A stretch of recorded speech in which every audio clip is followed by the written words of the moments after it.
growing up in a small town in Arkansas, and I loved Major League Baseball. It was my favorite thing in the world, but there wasn't a team within 250 miles of me, and all of this was larger than life. And you'd drive up to Kansas City or St. Louis every summer, and you'd go to a game, and you walk into this ballpark, and it just seemed so surreal and larger than life and so foreign to anything I'd ever known. That she was like, I hope you can figure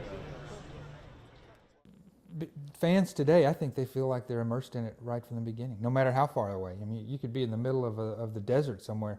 You still feel like you're a part of this. If you've got access to a computer or an iPad, or if you've got access to MLB Game Day and that video thing they sell every year for $120, you know everything that's going on with every team.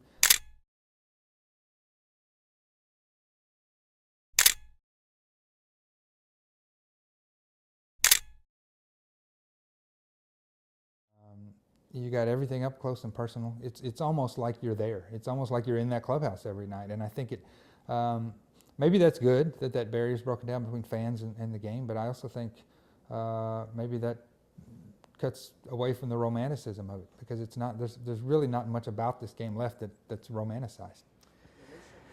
I think they're more knowledgeable about like events. You know.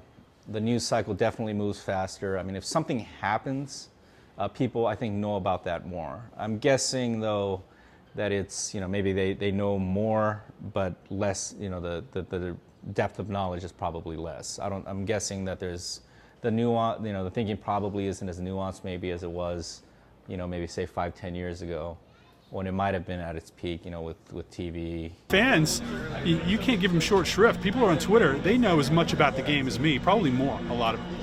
And they share their thoughts, and I read them just as much as they read me.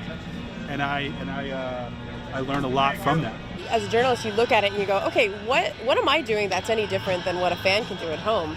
Or what somebody who can just stand out here and hold a tape recorder, transcribe it and write a basic story. And I think that's the challenge for every journalist now, is that it's sort of democratized the business.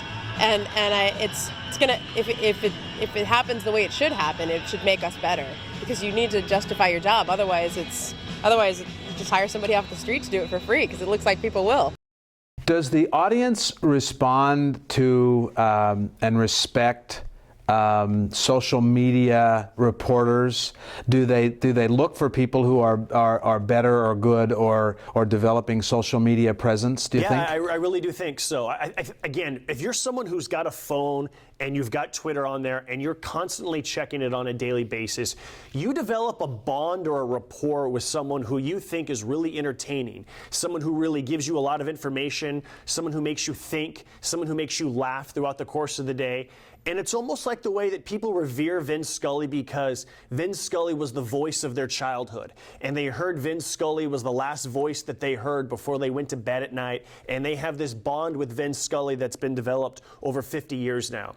And nowadays, you develop a bond with a reporter or a celebrity or a comedian because first thing in the morning, maybe you check your phone or you check the computer and you see what they're putting out there, and it makes you laugh or it informs you. Or throughout the day, someone constantly gives you different things to think about, and you develop a bond or rapport that you didn't in the past.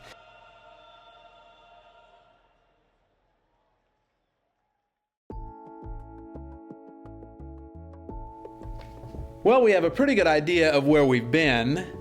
We have a little bit of an idea of where we're going. A little bit. We're not sure how we're going to get there. Do you have any idea what this is going to look like? What the coverage of baseball, of media, of journalism is going to look like in 5 years? No, I don't. And I think that anyone who does know, they're going to end up making a whole lot of money if they can figure out where we're going next, because I don't think anyone thought that Twitter was going to take off the way that it did. But it looks like Twitter is a force to be reckoned with.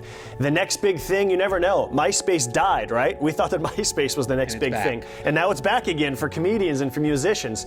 So we don't know, but I think that's part of the challenge and part of the fun and part of the frustration, is not knowing where we're going to end up. And so, as always, the consumer beware, and as always, the consumer hopefully will win out. And we'll try to keep you posted.